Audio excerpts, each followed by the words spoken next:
My girlfriend gave me a hard time the other day. She said, you should be vegan. And I said, hey girl, you know, I've been doing this a long time. Yeah.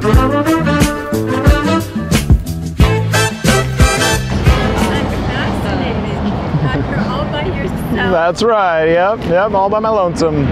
Well, good for you. Thank you. I appreciate it. I am not vegan. I am very, very close. Oh, excellent. But I've been vegetarian, no eggs, a little bit of dairy since 1968. Oh my gosh, that's a long time. So excellent work. My girlfriend gave me a hard time the other day. She said, you should be vegan. And I said, hey girl, you know, I've been doing this a long time. Yeah. What do you think is the biggest obstacle in cutting out? Just sounds like a few dairy products are the last things that you would. A little bit of cheese. Oh sure, yeah. But I don't eat much of that. And I use almond yogurt. And, that's great. That's great.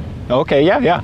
There's some great vegan butters out there. Earth Balance is a great brand. You won't be able to tell a difference. Miyoko's is a phenomenal brand, even better tasting than your regular butter or margarine. What about cheeses? Yeah, Daiya, there's really great cheese. Yeah, at pretty much any grocery store in town, retail store, they'll have like about 3 or 4 different brands. So just kind of go through and see what you like.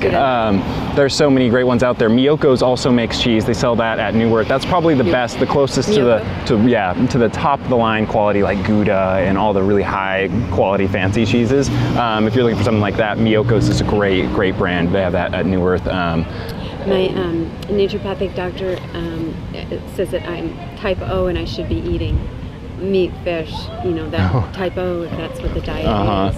But I mean, God, there's no way. Yeah. Absolutely no way. Did she mention what exactly was in the meat or the fish that you need to get out nutrient-wise that you can't get from plants? You know, I don't know. I didn't get the book. It's the blood type book, and I didn't buy it. It was expensive, and I thought, you know what, I'm just gonna.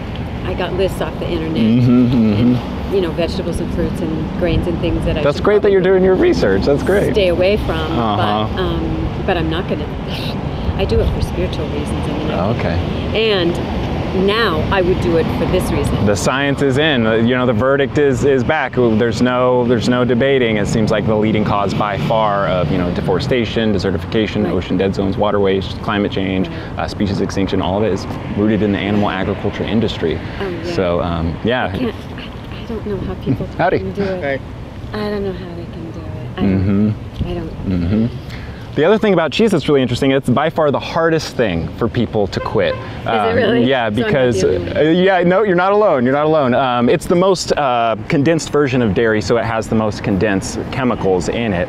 It's so, you know, congealed. It has what's called casomorphine in it, which is very much like morphine. It actually, when you ingest it, rewires the brain the same way the brain is rewired to be addicted to heroin. So it's very potent, very potent, creates, you know, addictive thought patterns in the mind, and you develop kind of this biological withdrawal symptom when you stop consuming it, because the mother cow, if you think about it, it makes sense. The mother cow produces casomorphine to get her child to recognize, I'm your mom, you know, you love, it's like a message of love. They're very much like when the dopamine is released when we do drugs and things like that. Makes us almost feel like, oh, the drugs love us. You know, the drugs give me this false sensation, you know, of that I'm loved, and we get the same thing from cheese. That's why it's a comfort food, you know, because it tells our body, oh, we're loved. Cheese loves you.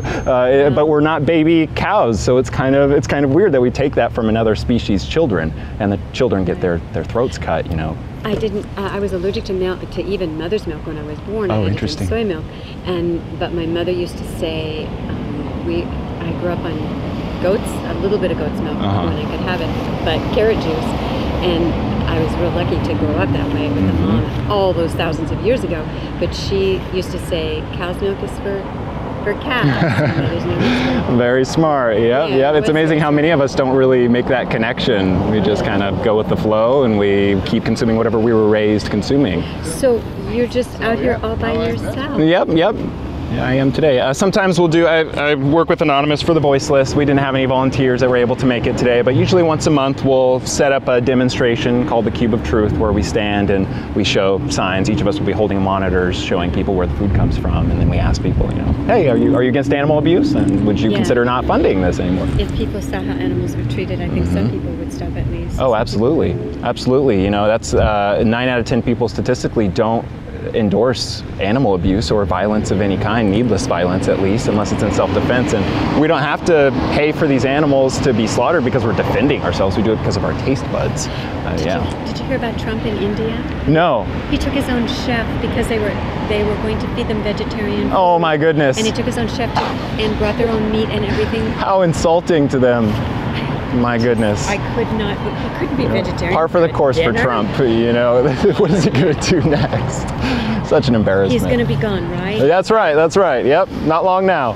We got to keep That's the that spirit, way. yep. Well, what's your name? Jackson. Jackson. Yeah. Jackson, I'm Catherine. Catherine, nice to meet you. Very nice to meet you. I appreciate you stopping by. And I do encourage my friends, although it's getting harder and harder these days. People, I don't know. Yeah. I guess there are a lot of us, but not enough. Yeah, it's growing. You know, you can even see in the grocery stores there's a decline in available dairy products, and a rise in the plant-based options. So that's a show right there that the supply and demand system is working. More people are deciding to. We're actually at that tipping point, that critical mass statistically, to where if a movement reaches about 3% of the population, then it kind of cascades and it all rolls downhill, snowballs from there. And we're at about 2.8, 2.9%. So we're right there, critical mass. And growing. It's just a matter of time now. Yeah. I'm glad to hear it, Jackie. Thank you so much. Thanks, Catherine. It's lovely to talk. Yeah, have a good day. You too. Bye-bye. Yes, go vegan. Yes. Woohoo.